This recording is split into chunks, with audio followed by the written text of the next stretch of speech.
Peoples of the worldwide federated internet. What's good?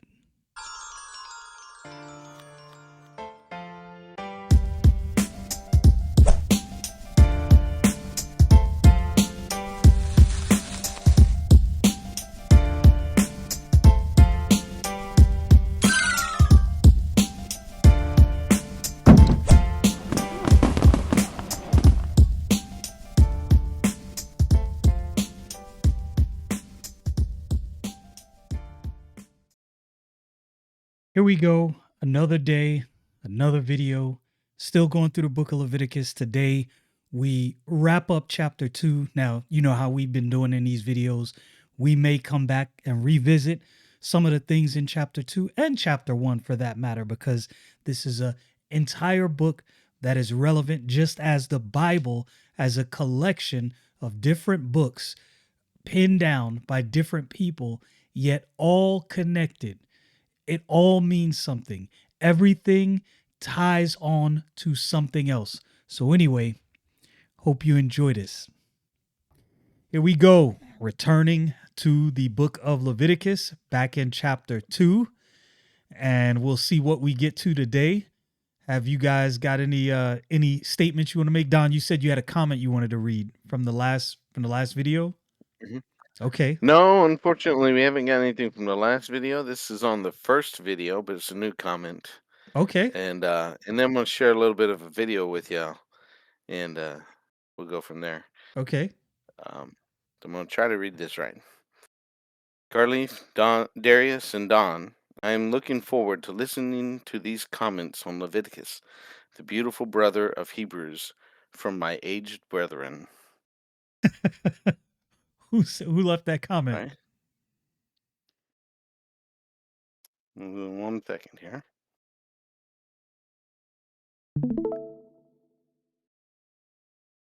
Let's see. I don't know if that's going to show up. Oh, man. Is it not showing? Wow. I haven't seen Malcolm in a long time. I came across one of his videos a while back. That's crazy. This morning, I'm not going to read Brother Malcolm. Yeah. Rehash everything. Man, how he been doing? How you doing, Brother Malcolm? I hope you continue to tune in, but more importantly, call us some time. For real. It's been a long time since I've talked to Malcolm. That's crazy. All right, let me get that done. Okay.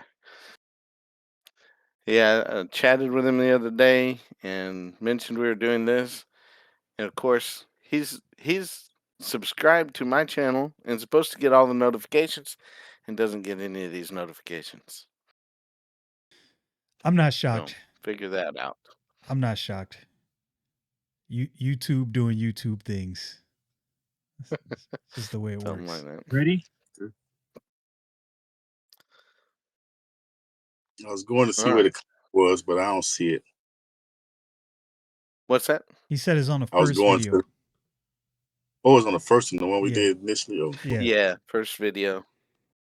It's top on the top of all the comments, at least for me. I'm not sure how it shows up otherwise. And you can click on his name and it'll take you to his web page or his YouTube, and I'm pretty sure whatever's there I'm from subscribed to his preaching. YouTube channel. I'm pretty sure I am. I have to check.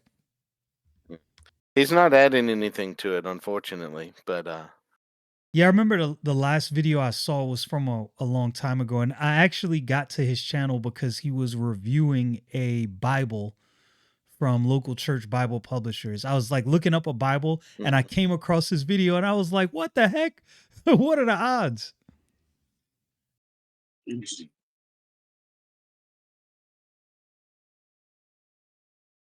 Wow, that's crazy. I haven't seen him in so long. Yeah, it's been a long time. I think last time I saw him, I was still in my 20s. we were but young bucks back then.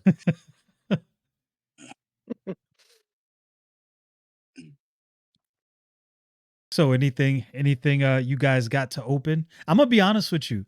I've been reading through the book of the book of Leviticus, and kind of purposely avoiding commentary, like at least before we do our video and just reading straight through, avoiding any outside influence. And I'm not gonna lie, it is very, I'm trying to think of the word I'm looking for. Leviticus is a book that you really do have to take your time with. That's the best way I can put it. So I was told that I should not be.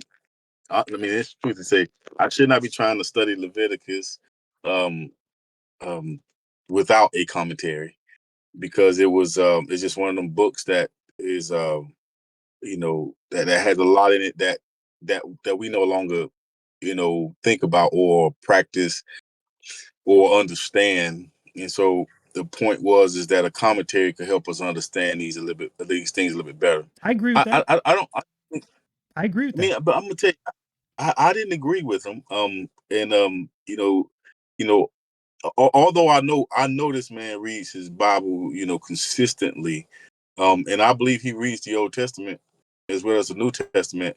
The idea there was that um that spending so much time in the Old Testament, we lose what the New Testament teaches. And I I just disagree with I, that one though. right, right, Yeah. right, right, no, right.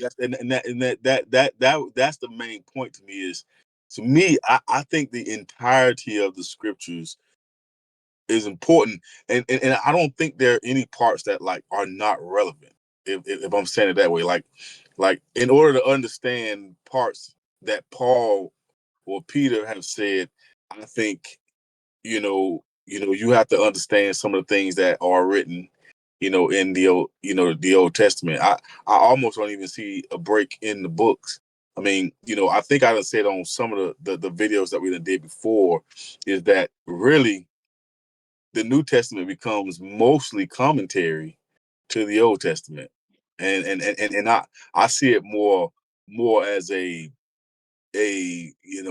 commentary on what these prophets, apostles, and evangelists learned from the scriptures as the Spirit of God, revealed it to them. So I just find that I find a great deal of value comes from studying the Old Testament.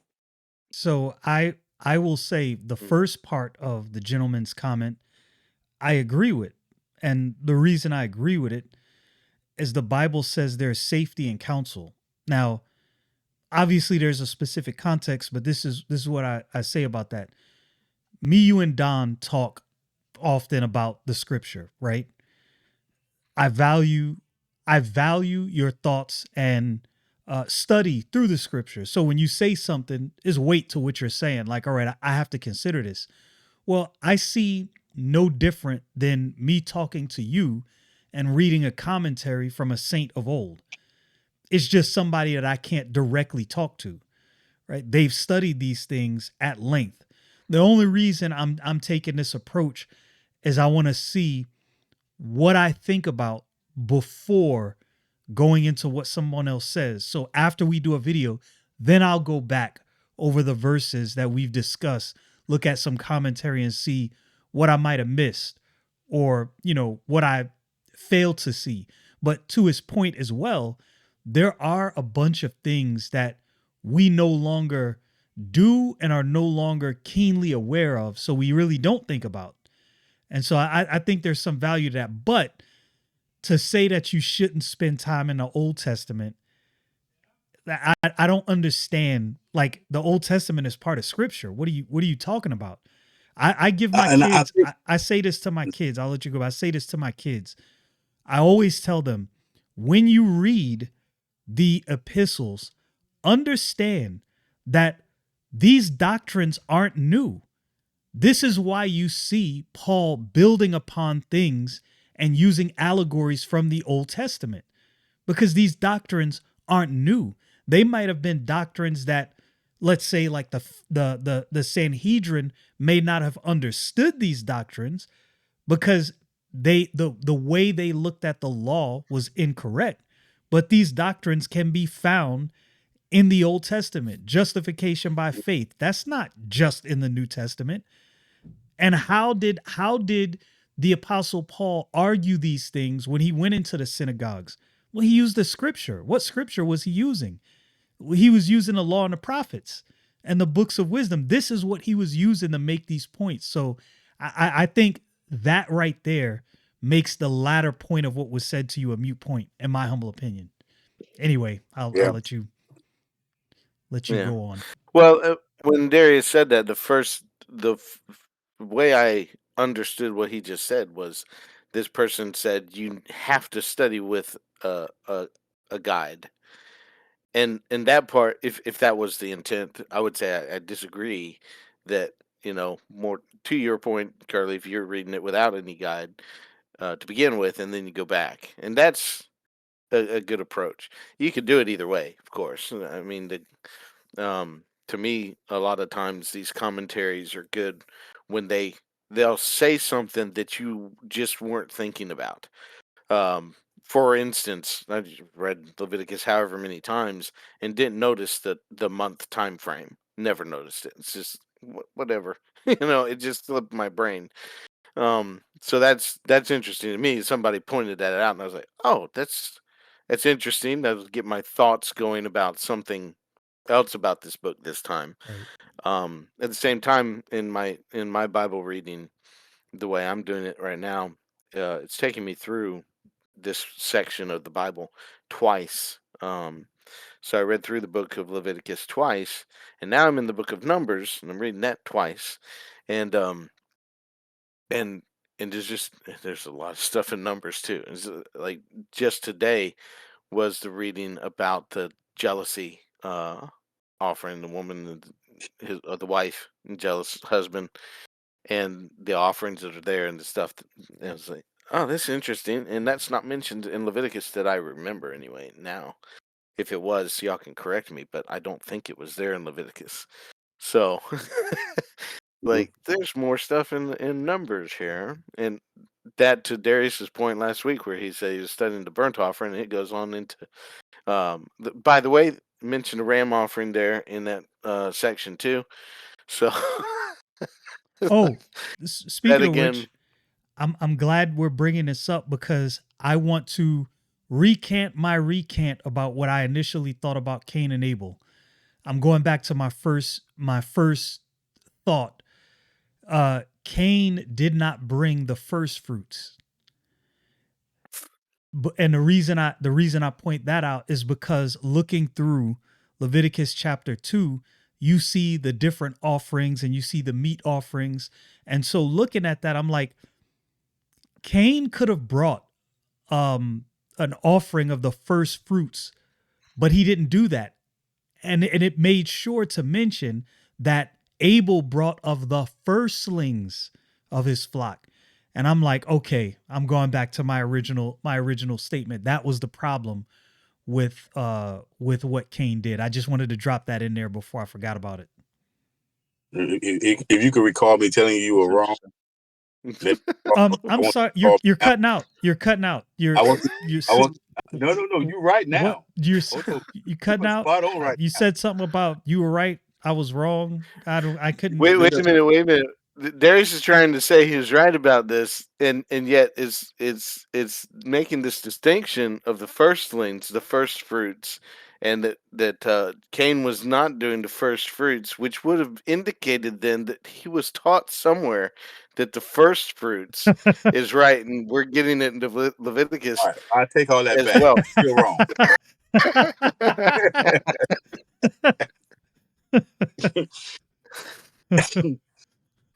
There you All right. go. So in a roundabout way, I was right. I don't know if it works like that, but I hear you. I, I, I I see think. what you're saying there. The first fruits is not said. He brought of the fruit of the ground. Yep. Doesn't say anything about first fruits. And it distinctly says firstling of the flock for Abel. But if you remember, the good part of that conversation was, you know, I think that the distinction was that we want, Don was stating that, they had to bring a blood offering, and they knew that they needed a blood offering, and the point wasn't necessarily this, to say the first things or not. I was just saying that they could have, an offering was an offering. I have to go back and look at it, but I didn't think that we should be pulling on the thread of a blood offering for the Cain and Abel situation. No, and And I do believe I agree with you. I the agree with thread, you. Yeah. yeah, I do believe the thread is that one brought an offering, a free will offering, and he gave his best, the other one didn't, Yep. and he knew he didn't, and God is like, look, you already know, you you this is an offering. Like there's some things that don't have to be told, right? I think if I'm giving something to God, I don't want to, like if I'm giving, if I'm get like, I'm one of them type of guys. Like, I'd never get somebody a pair of my old shoes. One day I was at church, and this guy, he might have been scamming, but I'm just telling you the story. He walks up to me, and he looks at me. He's like, "Man, we about the same size." Now I believe he might have been scamming, but I'm just telling you the story. He goes, "Man, I'll take any shirts you got that you don't wear no more." He said, "I'll even take underwear from you, man." I was like, "Look, you ain't wear no my underwear." I was It's like, "Let me crazy. just go down to the store and let me buy you some, not the stove, the store, my bad." I said, "Let me take you down to the store You said it and let right. me That was that get Miami coming out the stove. yeah, yeah, yeah." And I brought him a book bag, some shoes, you know. And what I'm saying to you is man, I just would have felt bad giving that guy that. Your Now, one day I was leftovers. out Yeah. when I was in Chicago, when we was in Chicago, and my wife, we didn't like the pizza, right? So my wife gave the leftovers for that pizza to somebody that was homeless. That ain't my style. Now my wife did it, and that, that's the thing we did then. But that's not my style. It's like, if he hungry, let's just buy him his own pizza, something that's fresh and Right. what he wanted. And I see this same situation here.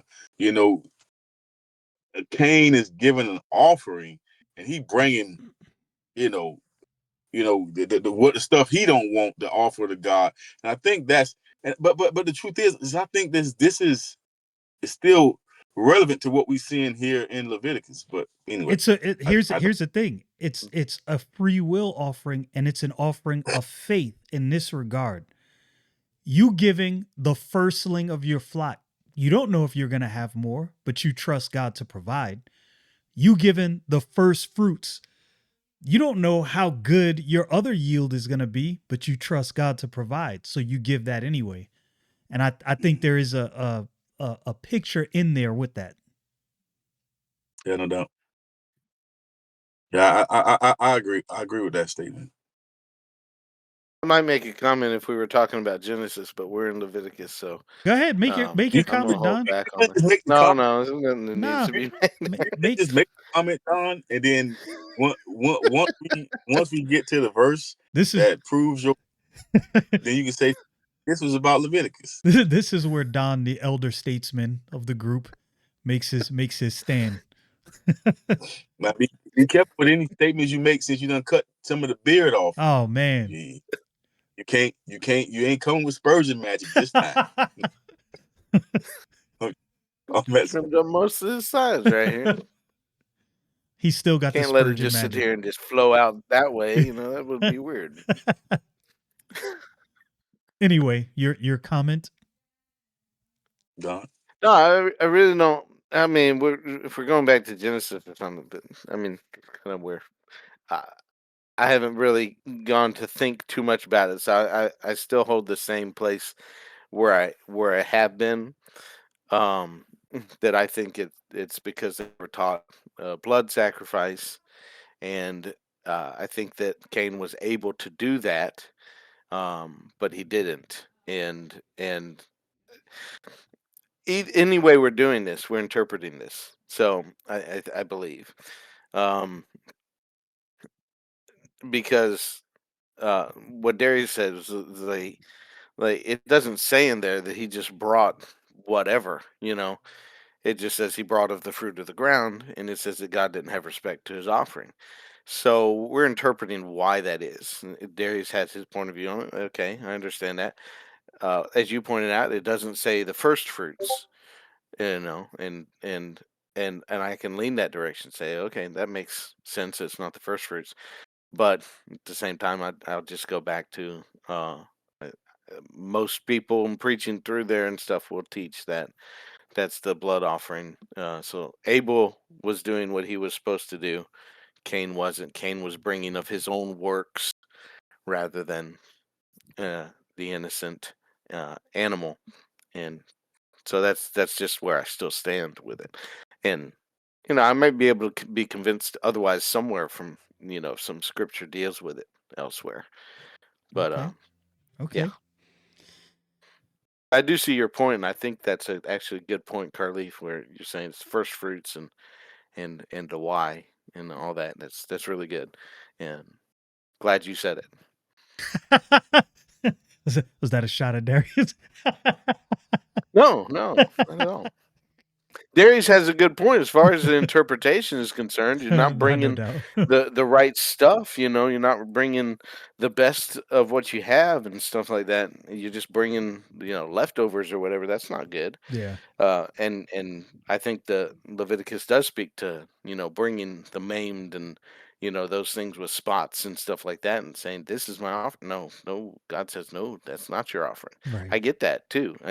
All of this is good as far as it goes. Whether or not it's what that was speaking of in Genesis, that may be where we have a difference, Okay. and that's fine. And Understood. this is the kind of thing where you know, um, liberty of conscience comes in. I'm full Baptist. You can believe that, and I can believe this, and we don't have a problem until there's a verse that comes in and says something different. Agreed. Agreed. So Well, go ahead. I'm sorry. Go ahead, Khalid. no, I was just gonna say, do we want to move on where we at verse 12? You said where we left off last time. I think we're verse 12, Of chapter 3, Chapter 2. chapter 2, chapter 2. Okay, I thought we. the Let me last see. part of chapter 2. Yeah. All right. Darius, you want to? But again, no, no. Oh, go ahead. No, no, no. I was just I gonna say just you want to read, but if you're gonna say something, make your comment, and then you can. no, And no, then no. read. Yep. I go ahead. Let Don the one been reading this every week. I can read. Let me see. Verse 12 of Leviticus chapter 2. As for the oblation of the first fruits, ye shall offer them unto the Lord, but ye shall not. But they shall not be burnt on the altar for a sweet savor. And every oblation of that meat offering shalt thou season with salt. Neither shalt thou suffer the salt of the covenant of thy God to be lacking from thy meat offering. With all thine offerings thou shalt offer salt. And if thou offer a meat offering of thy fruits unto the Lord, thou shalt offer the meat offering of thy first fruits, green ears of corn dried by the fire, even corn beaten out of full ears. And thou shalt put oil upon it and lay frankincense thereon.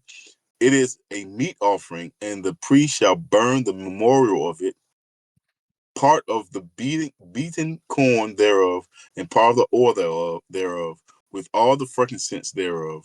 It is an offering made by fire unto the Lord.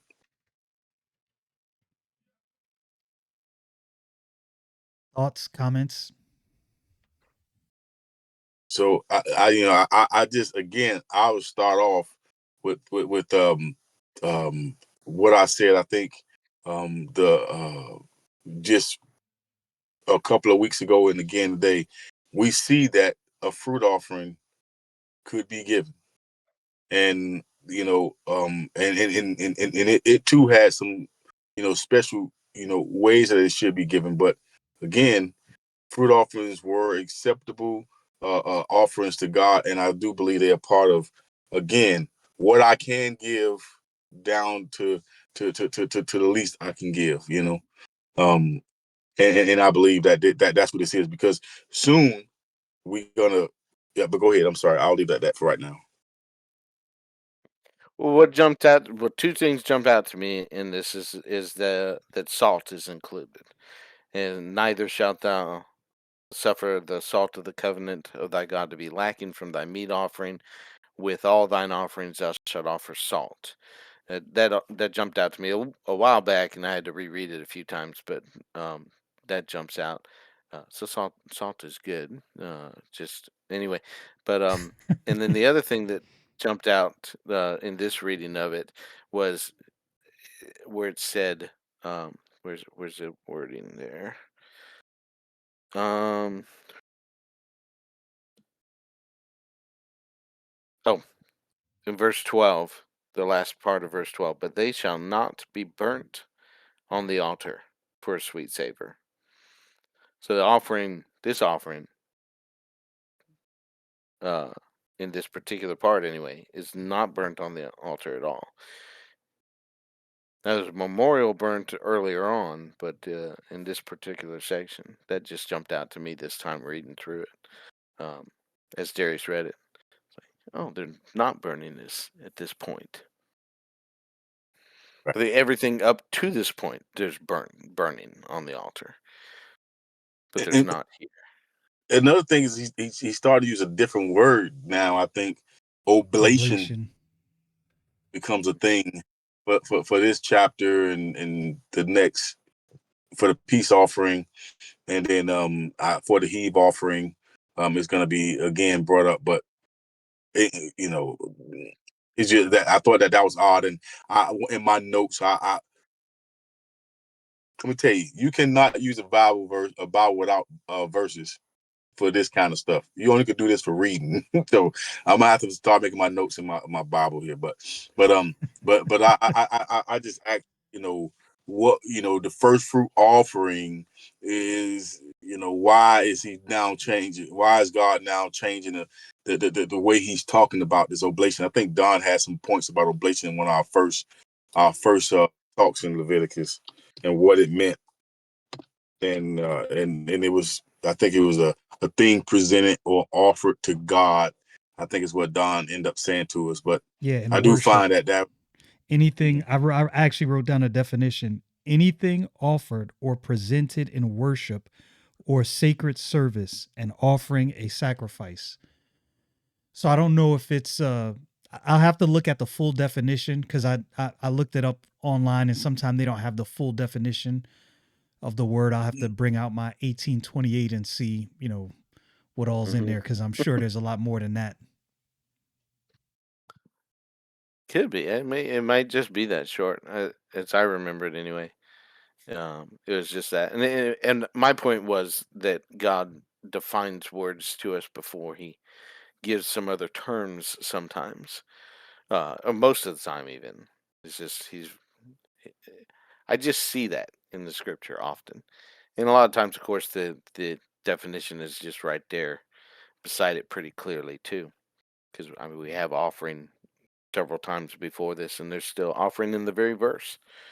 So, I noticed another thing. We did this kind of right in the middle of talking about the meat offerings, and he says this.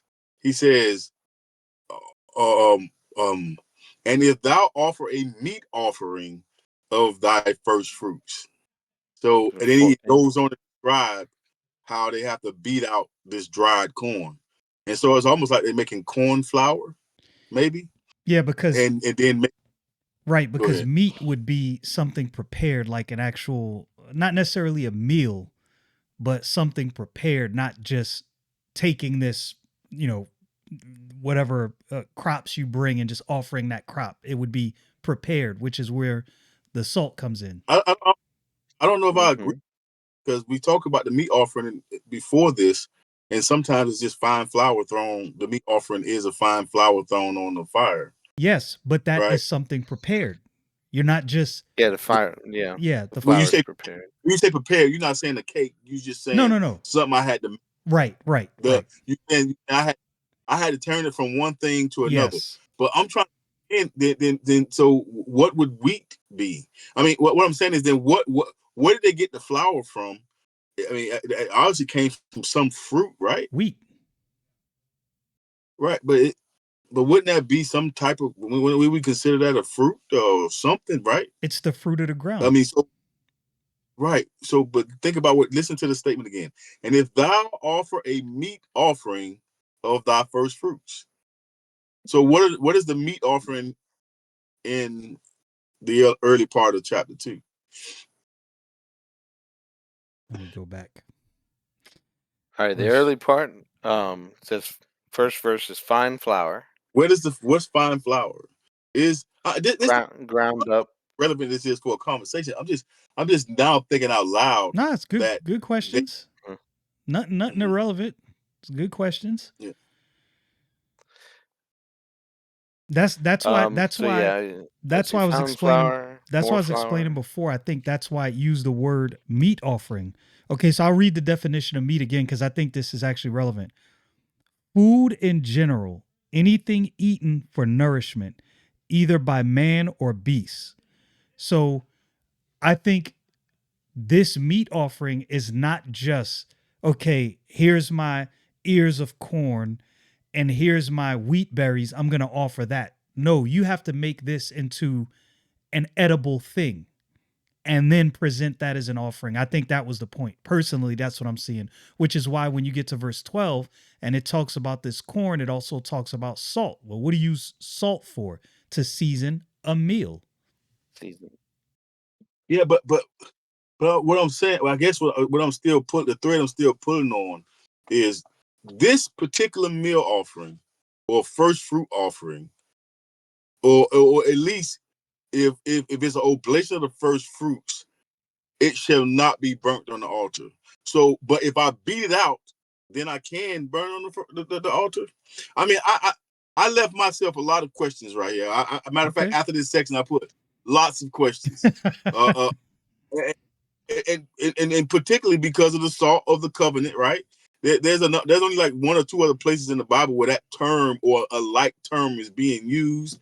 I think one time is in reference to David and his sons, and I think there's one other reference of the salt of the covenant. That I want to say Don is the first one to point this out. I think in all my readings of it, I never paid attention to it until Don pointed it out, and that the way they talk about the meat offering of thy first fruits, I don't think I fully understood that unless we saying that they beat it out and turned it into some kind of fine flour. And I do not know what the salt of the covenant is. And and I do not know what that means. Where did they even get this salt from? Hmm. I thought salt was one of those things that was hard to come by.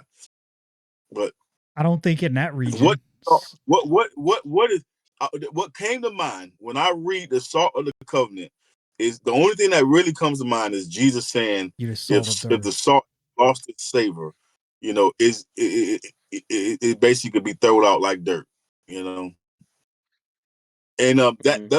that stick out to me about this salt, and but I couldn't make any ties there. And I think this passage is important, but I just can't understand why. I think you can make a tie there because when the Lord Jesus Christ says, if the salt have lost its savor, right? So put a pin in that comment and go down to verse 13 where he says, thou shalt, neither shalt thou suffer the salt of the covenant of thy God to be lacking. Now, clearly, I mean, just taking it in its context, you can't just present some salt that's lost its savor. Like, this has to be salt that's doing its salt thing. Don't bring no trash to God. And that seems to be in line somehow. I'm not exactly sure how I make that connection because I haven't really thought through it with what the Lord Jesus Christ said about the salt losing its savor. Don, you look like you got a thought. Um, nothing really further. I'm just trying to think through where it says in verse 12, um, the oblation of the first fruits. You shall offer them unto the Lord, but they shall not be burnt on the altar. And then every oblation of the meat offering, as it goes through this, beaten out and all that, and then the priest shall burn the memorial of it. Um, Part of beaten corn, part of the oil, and part of the frankincense, or with all the frankincense. It is an offering made by fire unto the Lord. Um, I don't know. I just go through that a little further. I wonder if that offering was going to the priest, if that's why it wasn't burnt. Mm,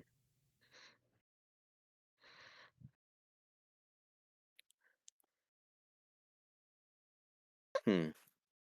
I read a lot of comments about like but I didn't agree with none of the comments now, so I'm just gonna say that up front. I read a lot of comments that that made it seem like, salt, it's a preservative, and and it made things, um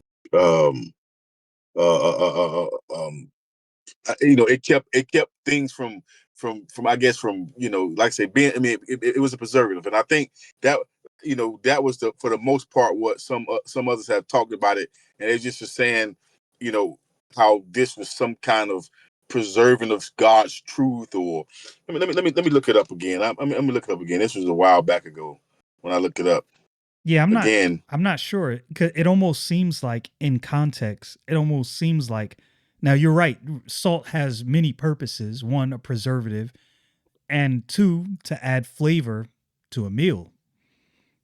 That's kind of how I see it here, but I'm open to be wrong about that. I can't really Well, say it it. certainly says to season with salt. So, I mean, that's what seasoning is for. Yeah. Um, First So comment after the verse, and this salt indicates corruption removed and prevented. And I'll stop reading it there. Yeah, I guess that, I mean, so salt does draw certain things out, doesn't it? When you put it on stuff, I think it does draw Hmm. out certain. I don't again I don't think it had it may have something to do with flavor, but we're not talking about a God. I mean, we're not talking about like God is eating, right? So there's something else here.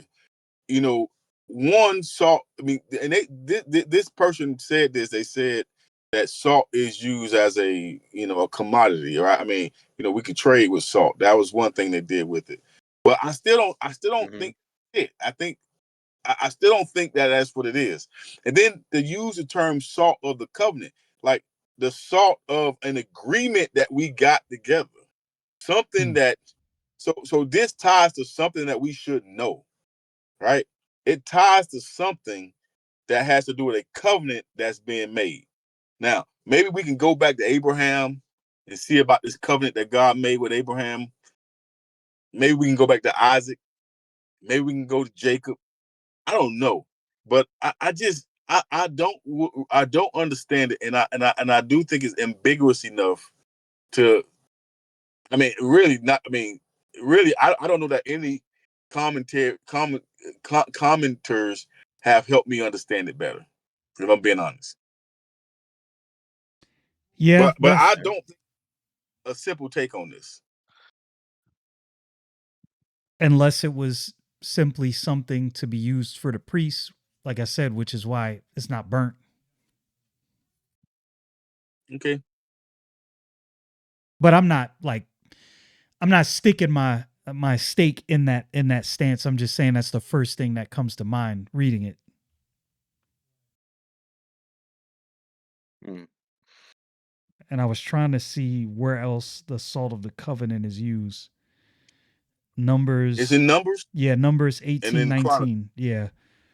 So Numbers 18:19 says, all the heave offerings of the holy things which the children of Israel offer unto the Lord have I given thee and thy sons and thy daughters with thee, um, by a statute forever.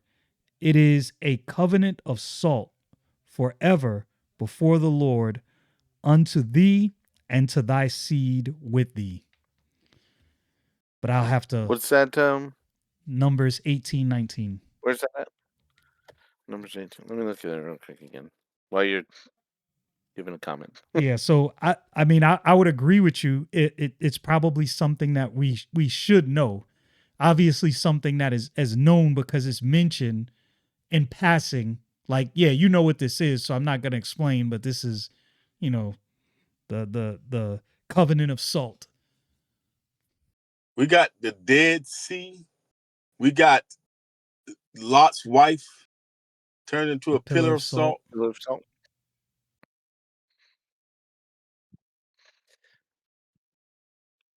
And we got another term that's called out, which may be still talking about.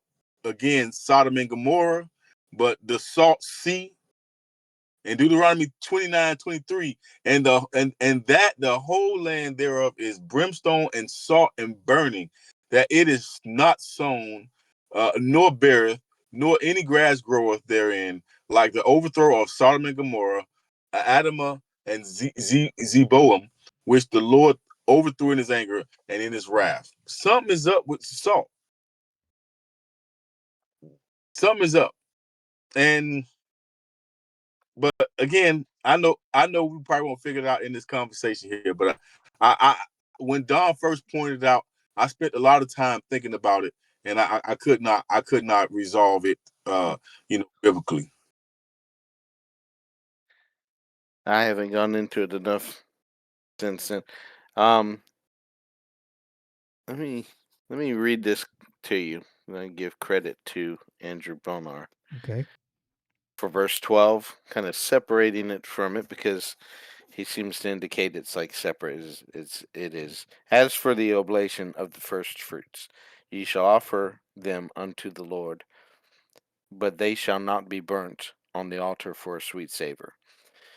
And after that it says, "And every oblation of thy meat offering." It's included in the subject of meat offering, but it doesn't actually say meat offering in the verse.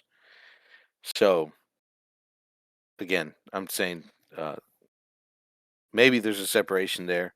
I'll read this paragraph just for what it is. Y'all can take what you want from it. The first ripe fruits of any sort are meant. These, when offered, were typical of presenting the person's self and substance, in acknowledgment of the Lord's kindness in giving such fruitfulness to earth, and hence are included in the subject of meat offering. But they are not to be brought to the altar because they show us Christ in a particular aspect, and that aspect seems to be Christ glorified or raised up after suffering. Hence there is no burning of any part of them, for the suffering is done. The Holy Spirit takes truth in portions and seems sometimes to turn our eye away from one portion of truth on purpose to let us see better some other portion by keeping our attention for a time fixed on that alone. And then he goes on to verse 13. So as he was saying that, that did remind me, of course, of the term first fruits is used um, in a resurrection sense. Christ the first fruits, First, and so forth. right? Really. Again, we'll talk about this. We'll talk about Pentecost. You know, not Pentecost, but Yes, soon. I know it's in there. I should say that. I no, know no, it's no, no. in there. Let me see. No, no, It's I in don't want to. Leviticus. I Yeah, won't limit us to the chapter. And it's a no, no. wave offering, and there's several things in that. It's the feast of the first fruits. When we start talking about these different feasts, it's the feast of the first fruits. And I think that comes like 7 days, or it starts the day after. I can now I got to think through how the days go, but basically you have Passover, and then immediately after Passover, that is the start of the feast of the unleavened bread, and then at the conclusion of the feast of unleavened bread, you have the feast of the first fruit. But the main point is that the first fruit, they do represent the resurrection of Jesus Christ, right? I think again, I'm not trying to spoil any of what we're going to talk about when it come down to all of these the feasts that they do. So Don, I think you pointing out exactly my point, is that the all of these offerings have this. Anyway, but go ahead. I yield. You're right, Don. Yeah. Well, it's going to be 20 chapters before we get to, or 5 years before we get to Pentecost. Hey, we can speed this thing up. I think I think after the truth is after we get past some of these offerings, we're gonna start seeing some repeat things, but we're gonna be able to talk to more, the sinful things, I think. But But I think this establishes, maybe we spend too much time here, but I like that we are thinking about some of these things like the Salt of the Covenant. I mean, think about this here. Here go another thought. And the priest shall burn the memorial of it. What is that? Mhm. What is the memorial of an offering? I don't know. Those things are tough, and I feel like those some kind of context clues that they mean something. I just don't know what they mean, and I don't know how to make sense of them. And I just don't think they're wasted words with God, especially since these are God's words, right? Right. So these are not, like he say, saw the covenant. I mean, this ain't like not that any of the other Bible ain't. Like the rest of the Bible ain't God's words, but these are specifically what God is saying. And so they had, to me, it just seems like we should understand those, and once we understand them, they bring some new feature to us. I say feature. I always see the Bible as this 3D book, and these different features of that 3D book are being revealed to us. But So I I'll don't know. I'll read the definition of the word memorial. I don't know if I did last time when we were going through this. Preservative of memory, that which preserves the memory of something, anything that serves to keep in memory. So think about this. So we talking about preservation with salt, and now we talking about preservation with this offering. Maybe that's the connection. Mm. Because that, right? I mean, we start to use some of the same words now, right, in context of each other. Maybe. Anyway, I don't know. Like I say, I told y'all I didn't know much about this book. I think I'm doing most of the listening. you, you guys are offering a lot more. It could go So, back to something that a constant theme we find in the Bible, where something will be done and God will tell the children of Israel, set up a memorial so that when your children ask, why is this here, you can explain what happened at this point. Sure. And that happens a lot through the Old Testament. I know I'm pretty sure it happened right after they Oh, okay. crossed. Maybe it's saying this because he's not allowed to put this on the offering on the the burnt offering Right. altar. So maybe the memorial, and the priest shall burn memorial of it, be part of the beating corn thereof, and part of the oil thereof, and the frankincense thereof. It is an offering made by fire to the Lord. So maybe almost like saying, like this, they couldn't offer the real thing, but it is some kind of, you know there is still a, a sim sim symbolic gesture here of the offering, That I think I wrote that. possibly. I think I wrote that in my notes. That was one of my thoughts, that there was, since this wasn't, like you said, and it wasn't burned per se. There was something burned in its place as a memorial to that offering. And that's what you just said. I just repeated it again, like I made it up. So No, you're right. no, I, I I got didn't. I didn't say it in that way, but that's something that I had written down in my notes. I was like, well, maybe this is what is being discussed here. Trust me, yeah. I had all Eh, kind of thoughts. You think you got questions? I got more questions than I got answers. Yeah, I left this section with a lot of questions. I mean, and that was amazing because I thought it was a small section, but with Don throwing out Jesus being the first fruit, you know, from the dead, and it almost start to, this be one of those ones that I think as I read back through this next week, I'm probably gonna go back and look at that. I think he really just done made me think that through a little bit better, more. well, credit to Bonar for that Yeah. because he said it and it had slipped my mind until then. A little added thing to Numbers 18, 19. Second Chronicles apparently 13:5. I'm not sure what it reads, but this note from I forget who did this one.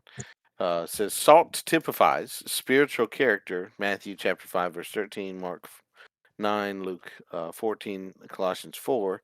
It is a symbol of a covenant which cannot be broken. That's Numbers 18, 19, and Second Chronicles 13:5. In the ancient world, it was customary that one extend hospitality even to his enemy, and if that hospitality included the eating of food seasoned with salt. And if that hospitality. Okay, this constituted a perpetual bond which prohibited either of the two parties from harming each other. It's interesting. That's, again, one of those historical notes. Yeah, no, I read that. I read that too, and when there's a term called salting the earth, and we see that Abimelech does it in Judges, and basically when you conquer the enemy, you would throw salt, out. You would spread salt over the city as if to say, one, I beat you, or curse on your land, or so forth and so on, and that happens there, and Right, that like destroys the fruitfulness of the land, right? it's I possible. remember learning that in like history class a long time ago. Yeah, and so one of the things That is really interesting that destroys, I don't know, crop growth, I guess, but yet we and we we eat it in our food, and it's a completely different symbol.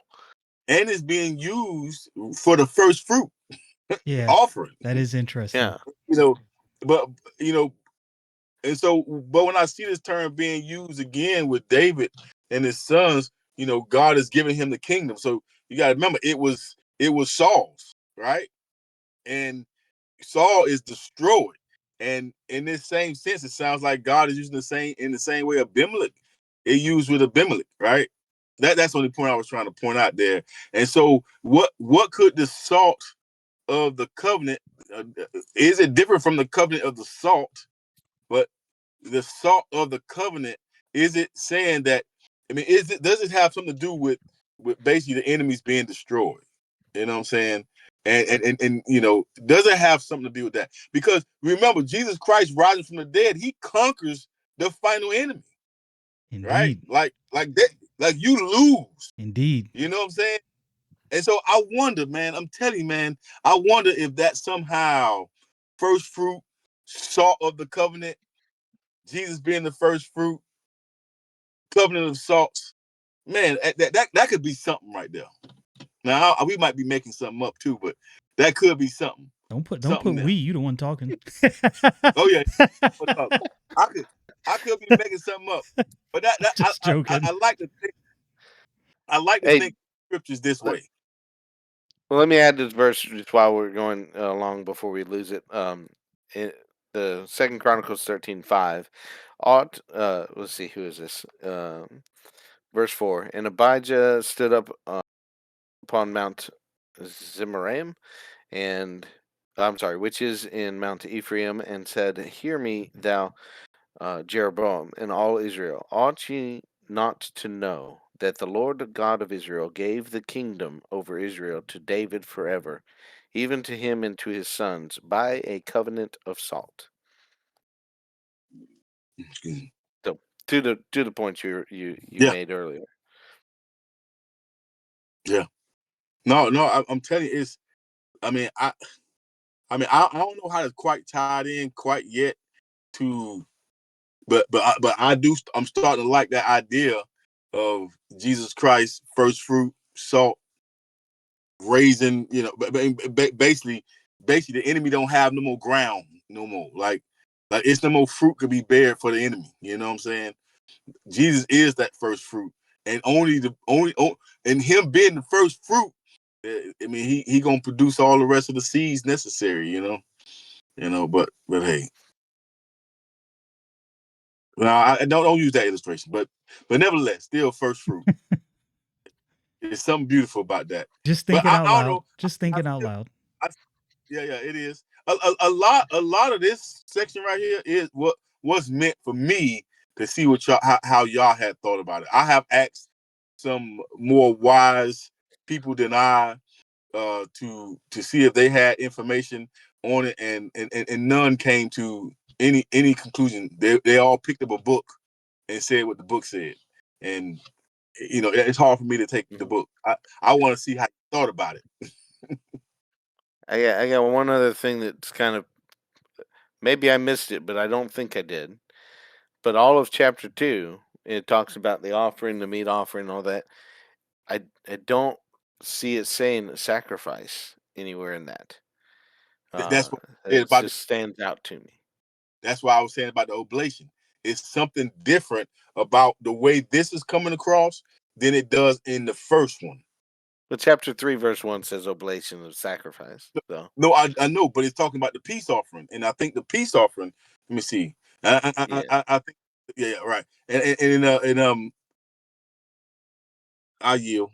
You're right, yeah. but I don't know. I I thought mean, there could be something to what you just said, and the way that's using oblation is some kind of change. Um, yeah, we could probably dig into that somewhere. I'm just noticing, like I said, I don't. Somebody could look it up probably real quick if sacrifice is in chapter 2 at all. But obviously, it's in chapter 1, and then it goes on in chapter 3. But it doesn't use the word sacrifice for these meat offerings. It's not a. I don't know. It's not a sacrifice to do that. but Um, really, now, there's go ahead. go ahead, go ahead, Don. I was gonna say, in just thinking of like the tithe and things like that, not to try to promote it and everything like that, but just thinking about it, the tithe is giving a tenth of your increase, right? Mhm. And and there's no sacrifice in that, if that makes some sense to people, because you have, let's say you have $100 and giving $10 is not a sacrifice. You've got $90 still left over. What sacrifice is that? Sacrificial giving of that would be like the woman that gave all that she had, her whole living, giving the entire 100 might be considered sacrificial. That's just the idea that came into my mind as to why this might not be saying it's a sacrifice, because that there's fruit out there. It's already growing, and my understanding, I'm not a farmer or anything, but my understanding is that crops come in at different times in the year and stuff like that. So you have fruit growing, you can see, oh, that's coming in. This is this here. Where your first fruits are, you still see stuff coming. So there's Mhm. no, again, maybe there's no real sacrifice there. Um, and maybe that will help some people. This is not necessarily uh, a sacrifice to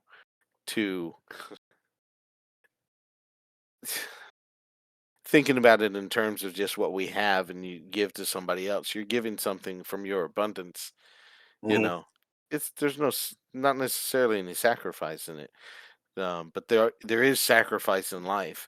That's something I've noticed about the attitude of a lot of people in our day too, is we don't want to sacrifice. People don't sacrifice anymore. A lot of a lot of relationship stuff is all about, well, I don't want to sacrifice anything. He's got to do this and that and straighten out. She's got to do this or that. And da da da. We don't want to sacrifice for each other. Things like that. But everybody can apply that to what they hear out there. I just see it every once in a while. It's like, huh, that's interesting that that's the idea of a lot of people these days. No, that's actually a good point, Don. I think I would fall on the wrong side of that accent, at times in my life. Me and June, me and my wife, we was just talking today about that, and we was talking about kids, and she was like, "Well," she was like, I was like, this is what I said. I was like, "Well, I allow my children to stay here rent free because that gives me an ability to make suggestions in their life. That gives me an opportunity to be a part of the decision making." She was like, "Well, can you just give to them without having strings attached?" And when she said that, initially it was like a conviction, but then I was like, well, yes, but this particular one comes with some strings, and I'm not willing to budge. She's like, yeah, as soon as they don't agree with you, you kick them out, and I'm like, yeah, I do, don't I? And so you make a good point, and sometimes it does take a sacrifice. What I'm always fearful of, Don, is in making those sacrifices so that people can grow themselves. Sometimes we invite the sins of Achan into our own lives and camps. You know what I'm saying? And so Hmm. I'm just cautious of in my life allowing those that I disagree with, fundamentally about biblical things to impress things in my life that may cause curses to me, and my family. So and that includes with my children. So I understand your point. I think you make a good point, but the way I take it is sometimes it can be difficult for me because I'm generally only going to be upset with somebody because I feel like they are breaking some cardinal rule of sin and trust. You know what I'm saying? But at what point do I say, you know what, Darius, you got to give a little bit more room for error and a little more room for mistakes because I make them and God gives me that room. So I really like your point there, Don. I think it's really awesome. So I got some comments here on oblation versus sacrifice, and I don't know. I haven't looked into this deeply, so this just might be something for insight. It says the term oblation is understood to refer more to non-bloody offerings like Cain's over Abel's. The first fruit offerings is an obvious oblation, Exodus 23:16. So an offering of meat would be a sacrifice. An offering of grain or fruit would be an oblation. Now I don't know that that's the case, but To Don's point, the peace offering is an oblation. Hmm. And so the peace offering definitely is an offering of a bloody offering, right. But you know Yeah. the but it's called an oblation. Now another caveat to that point though, Khalif, would be that an oblation a sacrifice refers to the full destruction of. You know what I'm saying? Whereas the oblation doesn't necessarily mean a destruction of, or full destruction of. And so maybe that's why we may get the oblation be a sacrifice. If the oblation, we're not going to fully destroy everything, and I think we see that with the peace offering, right? But because the whole thing isn't burnt, and so I don't know, but I still like where you're going at with that. But again, oblation meant that I ain't know what I was looking at again. I was looking at a word that I didn't have a full understanding of. I've done that many Just times. I guess what my thing is to any listeners, when you read through those words, sometimes you might want to just take them as words that are just used as synonyms for other words. But in this case, this is not a synonym. There is a difference between an oblation and a sacrifice. And it seemed like an oblation could be a sacrifice, but a sacrifice doesn't also necessarily have to be an oblation. But Can you read that definition again, Carly? Of oblation. Oblation. Yeah. Uh, turn up. Okay. Oblation, anything offered or presented in worship or sacred service and offering a sacrifice. Okay. And the first time we come to it, I think, is verse 5 of chapter 2 here. Um, and then, of course, it is spoken of in chapter 3, verse 1. I didn't catch otherwise. Of course, we haven't read through there. Um, and to Brother Darius's point, as far as I think synonym, it would still be a, a correct word, but there being a difference still can happen. Like that, it may be a furtherance, of the meaning. In other words, so I said verse 5. It's verse 4. I see oblation there. Um, I just want to make sure I'm not missing anything. But I mean, taking that point and going the direction of some other people that would say the whole burnt offering represents Christ and the sacrifice. Uh, on the cross and all of that, and the saving sacrifice. Going into the oblations of chapter 2 and chapter 3, etc., goes beyond that sacrifice after the resurrection, the first fruits, and all that in the second chapter. Um, um, Goes into our Christian life and living the Christian life, and offering Mm. ourselves to God a holy, acceptable sacrifice, living sacrifice. Yeah. So maybe there is something in that there. Uh, Moving from the whole burnt offering to these memorial burnt offerings and remembering it, but then continuing on. So that would go back to the comment I had read early on from Chuck Missler, where he said, our problem is not life after death, but life after birth. And that seems along the line of what you're dealing with. What do we do after that second birth?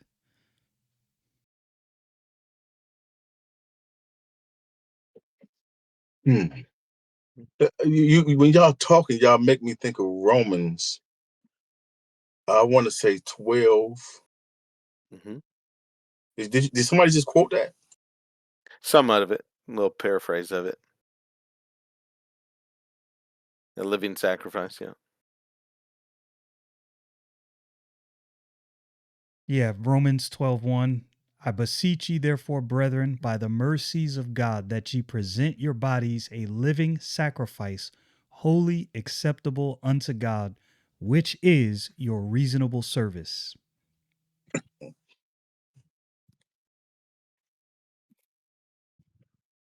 And reasonable it is.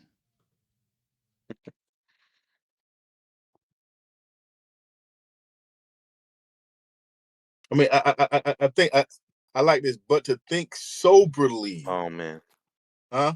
go ahead. And when I think of oblation, I think of a solemn offering. Let's see, solemn.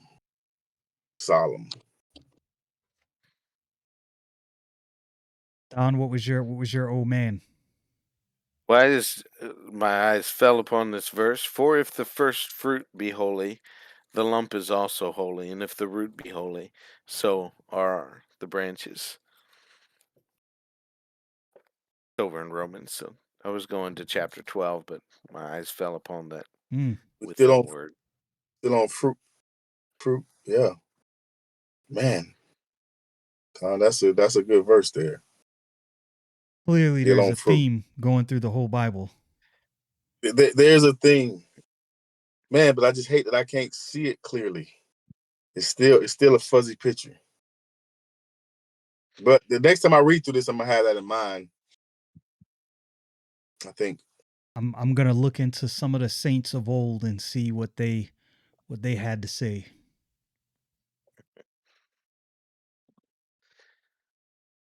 Sure, I hear you, Khalif.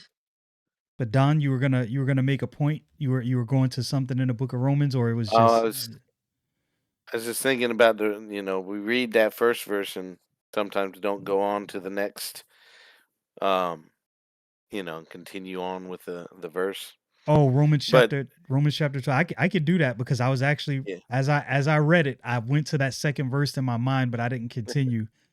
Let me sure. do that. Let me. Well, my other part of the thought in that is of course maybe sometimes we read it out of context where we're just reading that. My first thought when right before you went to read it was that's part of the many therefores kind of that are in the Bible. Is I Mm, beseech you therefore, brethren, by the mercies of God. So like a therefore comes after what's given before that and told to us before that. So again, if I go back to this idea that first chapter goes Christ and his sacrifice, therefore, brethren, chapter number 2, when offer this up and the first fruits and this oblation being more of you know going into living for God and a living sacrifice, a memorial being given. And um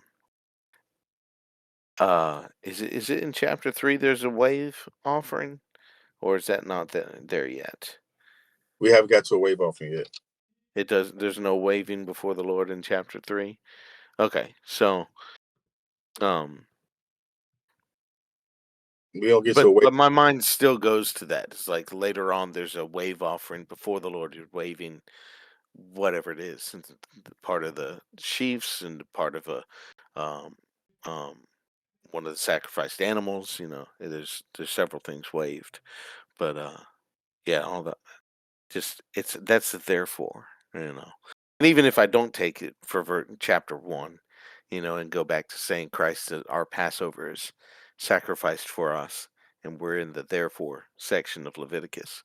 Um, to the point of quoting uh, Chuck Missler, like that's our next thing that you know we seem to have more problems with.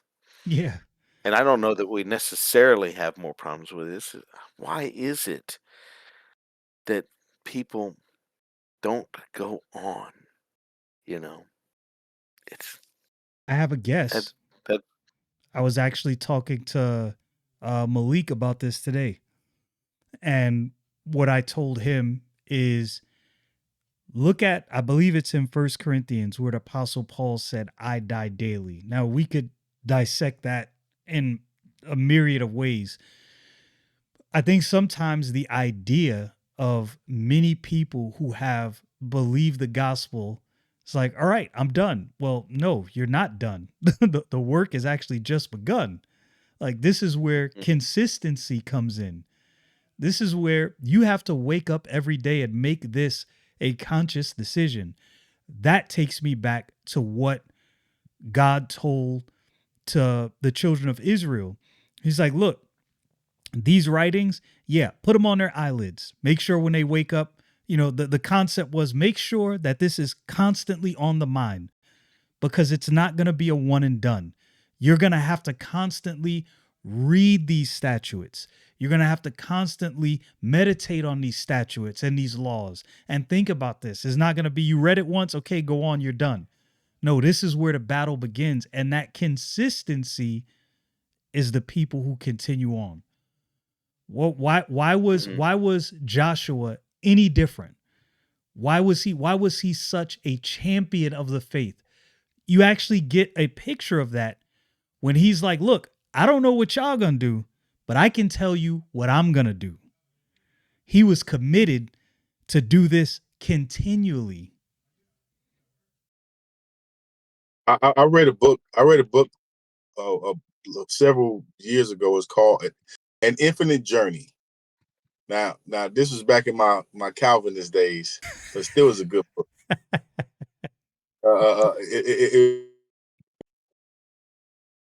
In that book, basically, if you know anything about limits in calculus, and when you start learning calculus, you have a problem that you want to solve.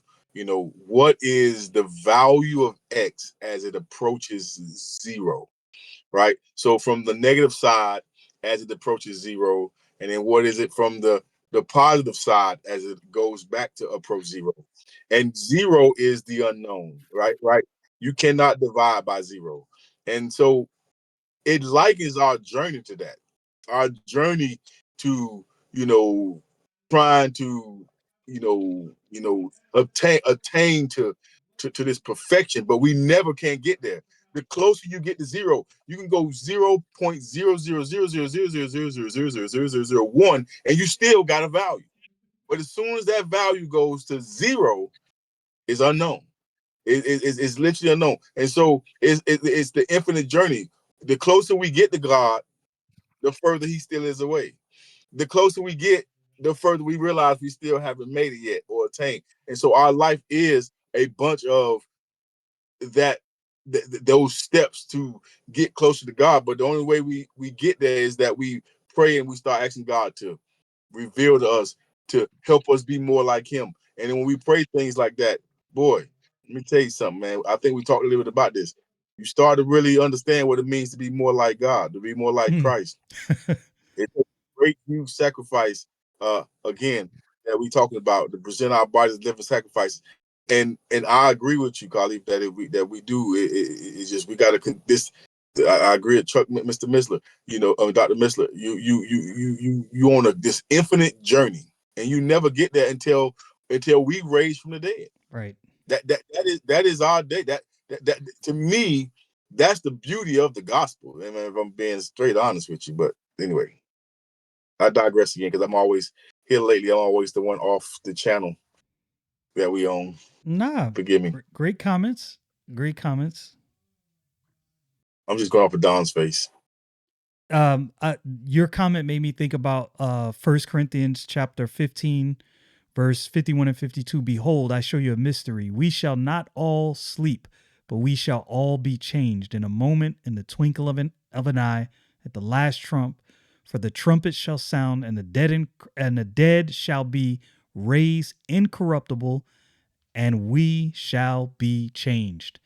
But when is that moment? When will that change happen?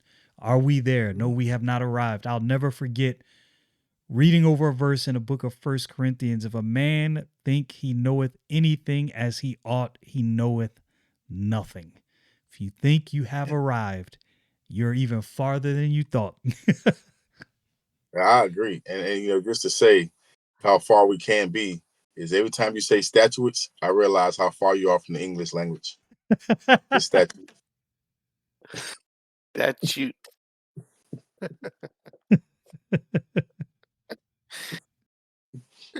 Touche. from the man who said "stow" earlier. Hey, at least I knew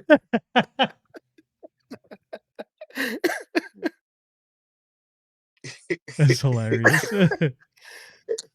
Oh man. Anyway, back to the verses at hand.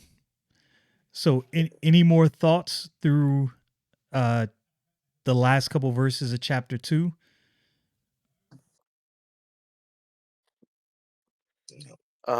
It does.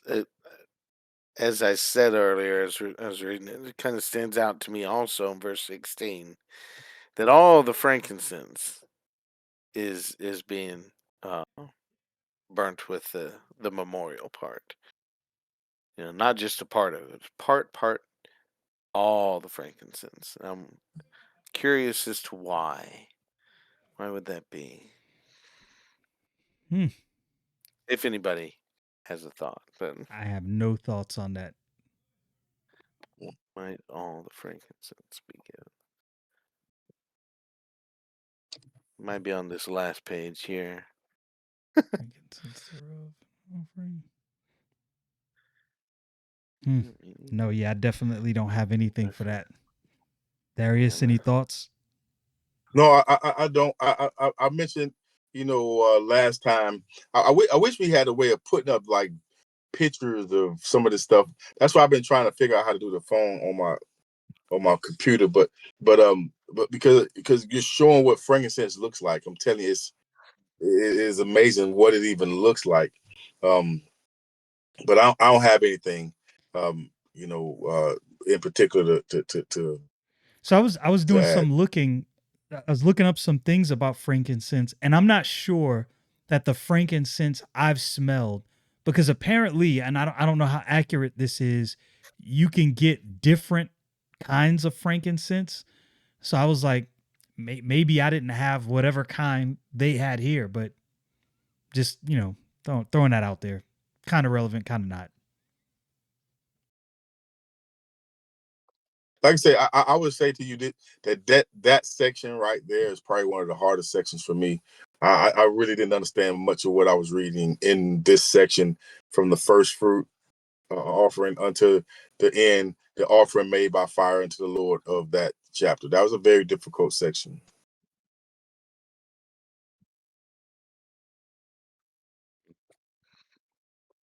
I tell you, Andrew Bronner's commentary goes from that and talks about the drink offerings right after that. So yeah, he's of no use to me right there. So he kind of, I was this kind of a side note, but relevant. I was listening to a preacher one time, and he said the one thing he hates about commentaries is the verses he struggles the most with. Clearly, they were struggling too because they go right by it. Yeah, yeah.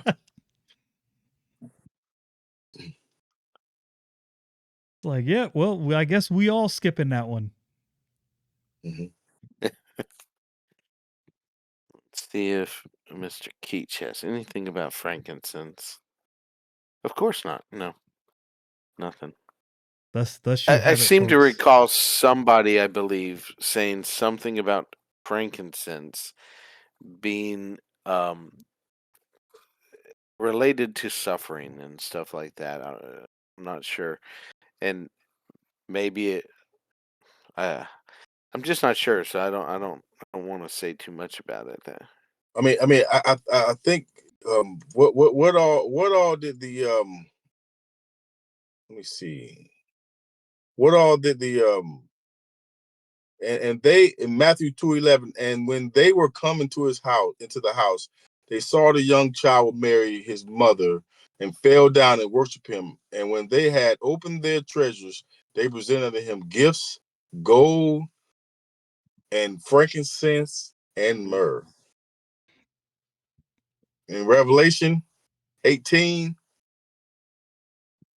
uh frankincense and wine and oil. No, hold up. Hold on. I don't think I want to read that one in that way. Hold on. Give me 1 second.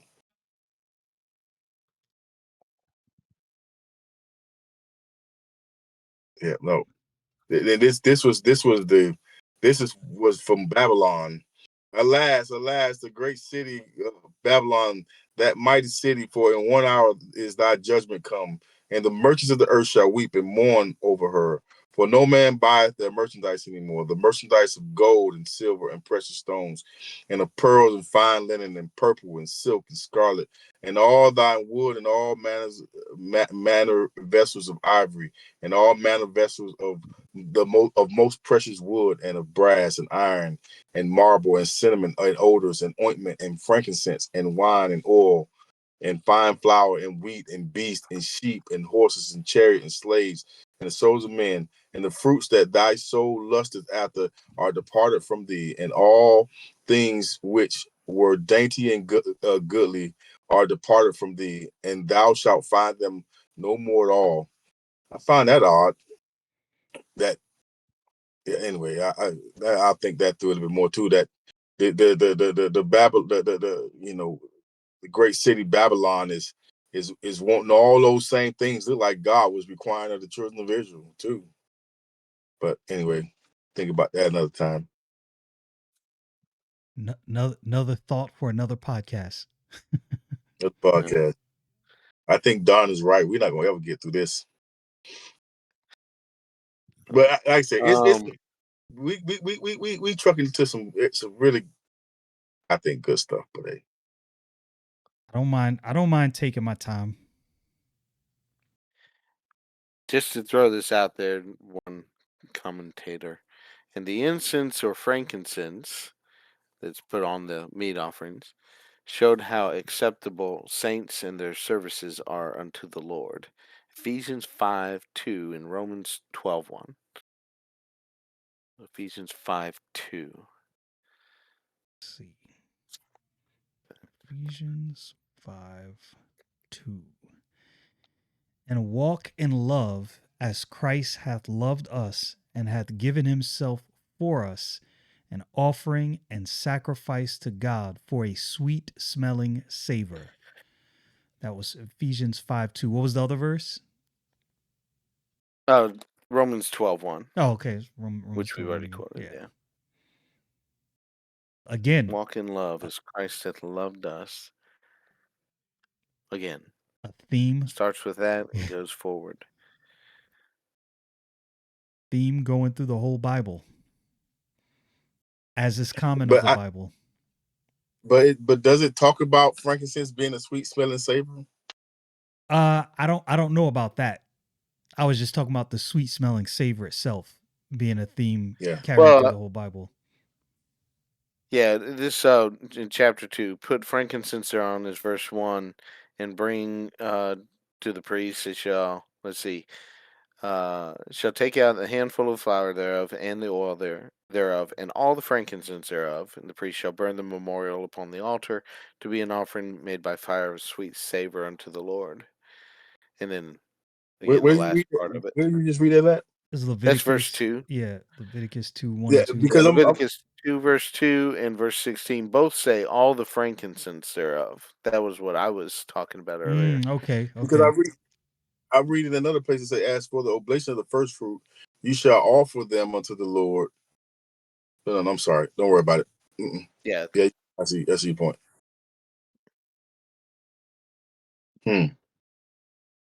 So we are we content to not understand honey, salt, and frankincense? Well, I still agree with what you said. Like there was a scientific thing about burning honey, changing its structure in some way that would make it not a sweet smelling savor. It makes sense to me uh, to not burn that. Now, leaven, I'm not familiar with, that much in that way.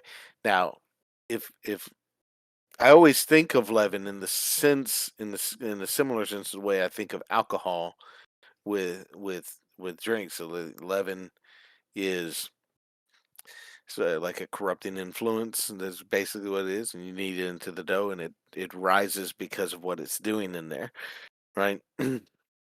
Oh, um, I think Don, you made the connection. Adding a small amount of honey to sourdough leavens or a dough acts as a yeast feeding natural sweetener. Ooh. okay, So we do know that yeast doesn't work unless there's sugar involved. I can put yeast in flour and nothing will happen. But I have to add some kind of sugar. hmm, Let me see. okay. Can I'm let not me that see. scientific, so Yeah, I'm Yeah. I'm I'm not a baker. I'm not gonna agree or disagree. I'll be making my own bread I'm now, man. I'm not gonna have any of these yeah. bakers out here coming for my head. I'm gonna let you sit on that one, Darius. I might be wrong. I'm looking it up now. I'll have to ask Brooklyn. She's the baker around here.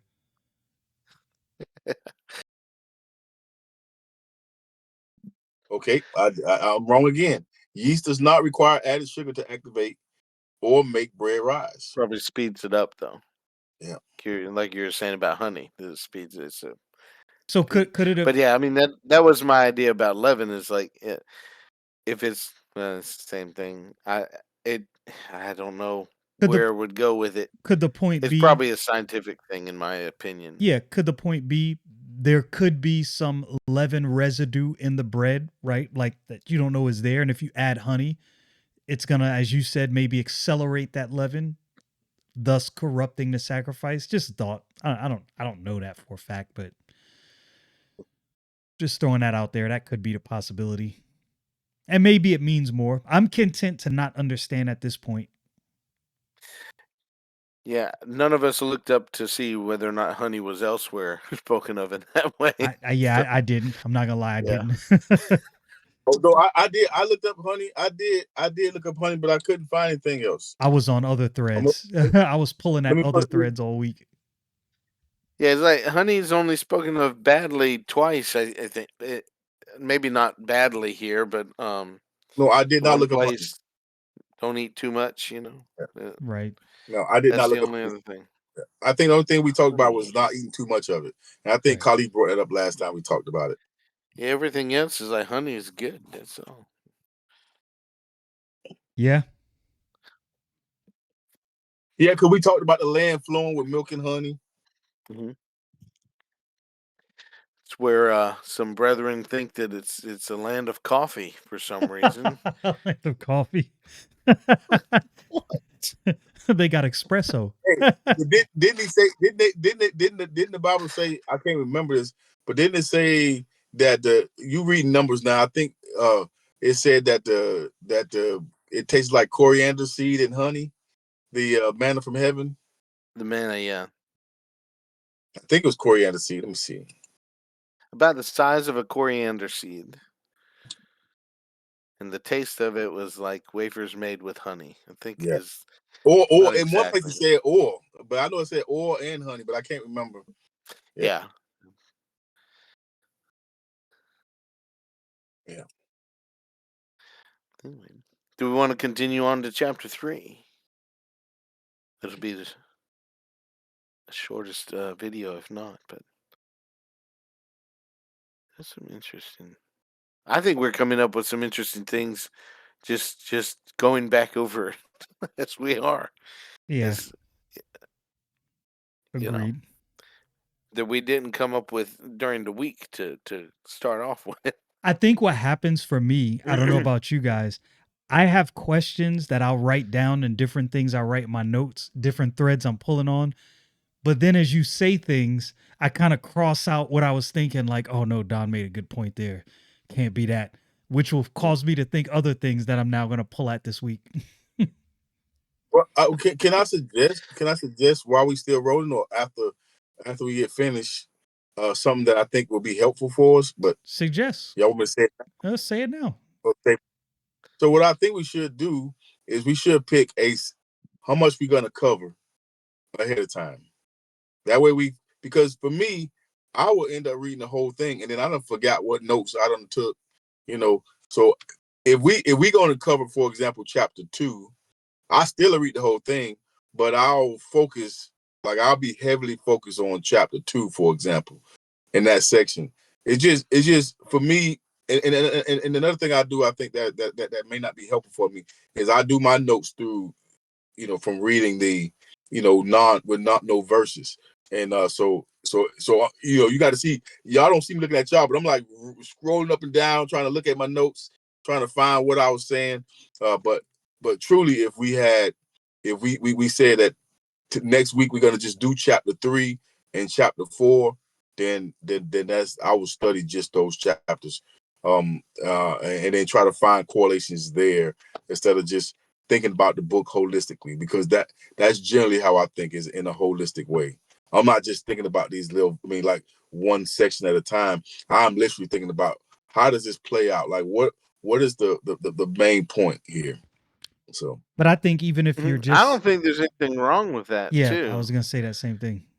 Yeah, Yeah, because even if you're which reading one? link, because if you got, sorry, go ahead. No, which one? I'm not sure which one you didn't see anything wrong with.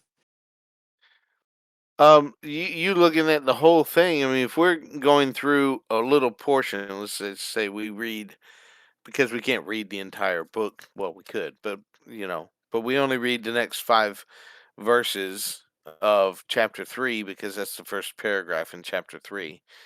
You know, but you found something, 5 chapters later Mhm. that we're not going to get to for a while, going at this kind of rate. It's perfectly fine to go and grab that and pull it into it, and Sure. and and I wouldn't want to limit you to say, we're gonna try to get through chapter 3 next week, but you know, and then we miss out on something because it's in chapter 10, Yeah. that really corresponds to chapter 3. Just because, and even though I've read it twice, I'm not gonna. It doesn't make that connection until we go through it. Um, yeah, I would say Sometimes. you continue to study that same way. I think it's beneficial because Yeah. as Eh, I as I mean, might I think read, we're always just reading the next section right. up to a chapter, maybe, yeah. you know. Yeah. Okay. Well, we'll keep going the same way. But Yeah. we can, Unlike the New Testament where we tried to read 3 chapters and then we never covered all right. 3 chapters. Which is why this Yeah. time I was like, well, maybe we just, read a little portion, cover that portion. But I don't I but to your point, I don't mind saying, okay, we're definitely gonna focus on these verses, even though we may go beyond that in the next discussion. I don't mind doing that. I Yeah. think for this to be fruitful, we should be finishing a chapter. We should be finishing at least a chapter a session. I think that's I don't see why that's not possible. Yeah. I think we'll get to that too. We're I think kind so of too. laying more groundwork. And to be honest with you, so, I'm reading this book trying to go through this, and I'm still in the introduction of it. So Yeah, I saw it this morning. I was like, dog, I got a new book. Well, along with like, your what Chick-fil-A. is that? Along with So, that's heavenly chicken. oh Well, man! And then my son called me, and then it was, oh my goodness, I've been talking to him, and my children sing to me when I may be exposing them by saying this. Both of my children want to sing songs to me when they're on the horn with me. Yeah, the phone. So, like, okay, guys, go right ahead. Every time you say that, I think about that listening to Alexander Scorby sing that song from Exodus when they were leaving Egypt. I will sing unto the Lord, for he has triumphed gloriously. The horse and the rider. If you've never listened to Alexander Scorby's dramatized King James Bible, you are missing out, my friend. You are missing out. Mhm. But see, They that's haven't. not Scurby's there. That's whoever does the dramatization part. Well, yeah. I mean, Because the obviously, dramatized version is right. added people. Right. Obviously it is, but it's Yeah. just it's a beautiful experience. I'm not But gonna it lie. sounds like him somewhat. So Because I'm sure it's like somebody else singing. that portion, No, it's not him singing. It's somebody else singing. yeah, that portion Yeah. doesn't sound like him, but it could be him. I'll put it that way. Like the voice is not so Okay. distinct that you would think, oh, this could never be him. What I'm saying that to say it flows well. Like from him reading to that, it just flows well. It's a good experience. That's interesting. Yeah. Well, that just we're kind of getting off topic of the thing, but it's okay. We're probably winding down. But the YouTube channel for Scurby is, I'm sure, full on AI now. And they could probably do that. You probably suggest to them, hey, why don't you go through and have his voice singing this portions where it's songs, or sing the psalms and stuff like that to us instead of just reading them.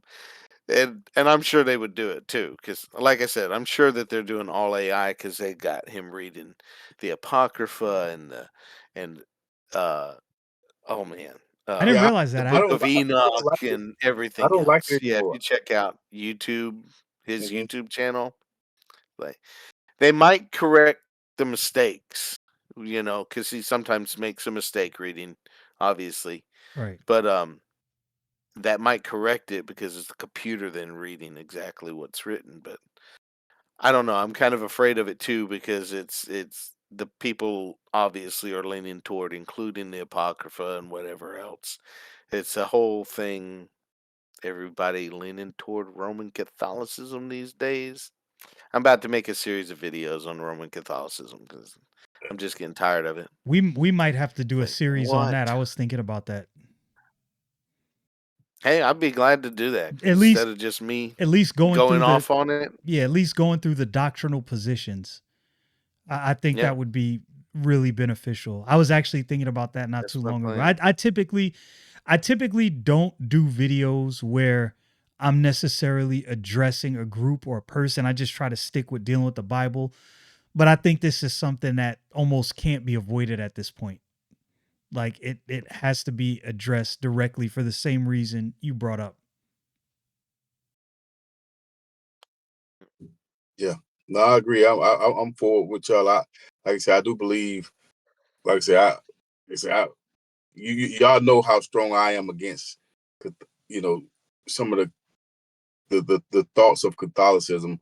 I truly believe that almost every doctrine they teach is wrong, if not every. And I think they have influenced the way Christians, real Bible believing Christians, think about the scriptures. And so love to sit down and of course to do that when we get finished with the Book of Leviticus next, in 15 years. And I think they still be around.